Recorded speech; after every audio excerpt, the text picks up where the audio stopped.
I misspent a good portion of my life hiking trails, building trails, most recently dragging my wife and children out on trails. And I've gained some hard-earned insights into what really makes a great hiking trail. I found it doesn't take snow-capped mountains or towering redwoods or even any trees at all. In fact, we found all of the great elements of truly great trails right here in the Kansas Plains. So what makes a trail great? One of the most important elements is an inviting trailhead, a landmark structure that provides a sense of arrival and welcome. That lets you know we're here. This is a spot where the adventure begins. Lets you orient yourself to the journey that's ahead. Once you get started on that journey, it's very important that the trail itself become well marked. You need to have markers that provide you with ample and adequate direction and guidance. The markers should be appropriately spaced and fit the character of the trail. It's always nice when they're actually standing upright as well.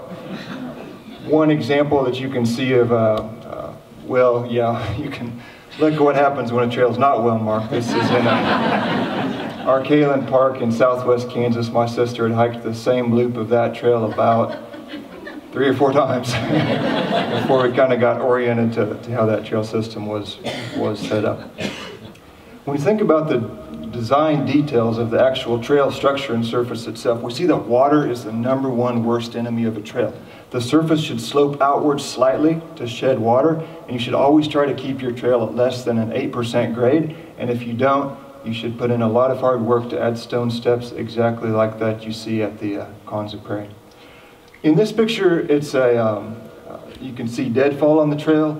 In trail lingo, that's what we like to call a bad thing. The trail corridor should be kept wide enough to accommodate not only hikers, but horseback riders and then those crazy mountain bikers as well. So a good rule of thumb is about a full arm's length distance to remove all brush and of course all down trees.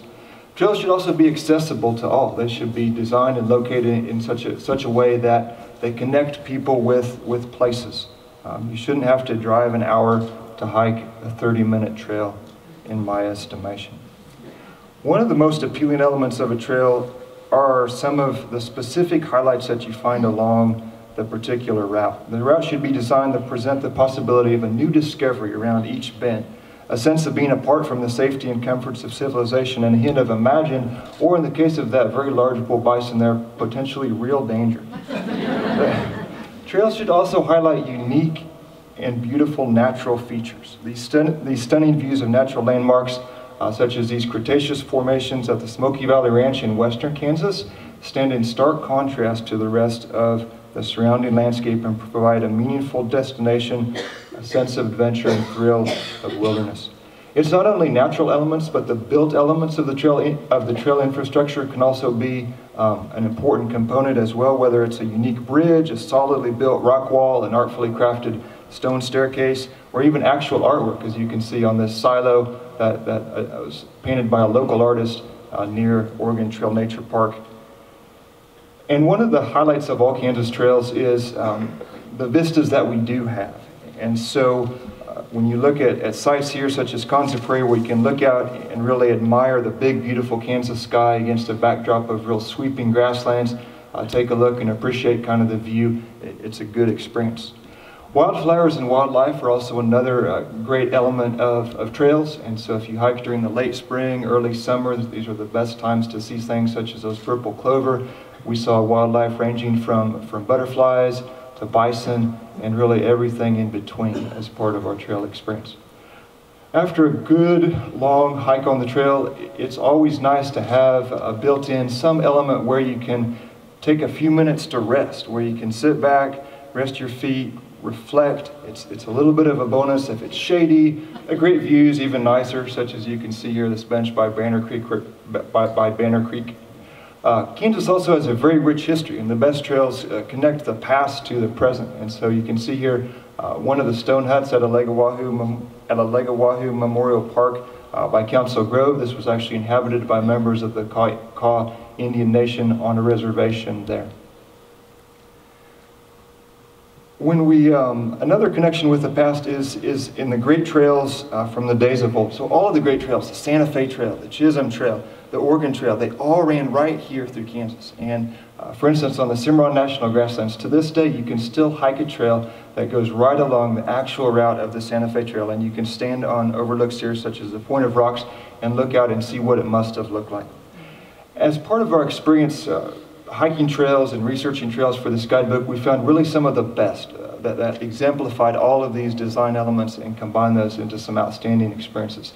Conza Prairie is one that you can see there, marvelous beauty within the Flint Hills.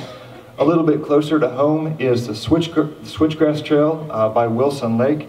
You can see there it's been designated as an epic mountain biking trail, and while there's not a lot of shade, the spectacular lake views make it very worthwhile.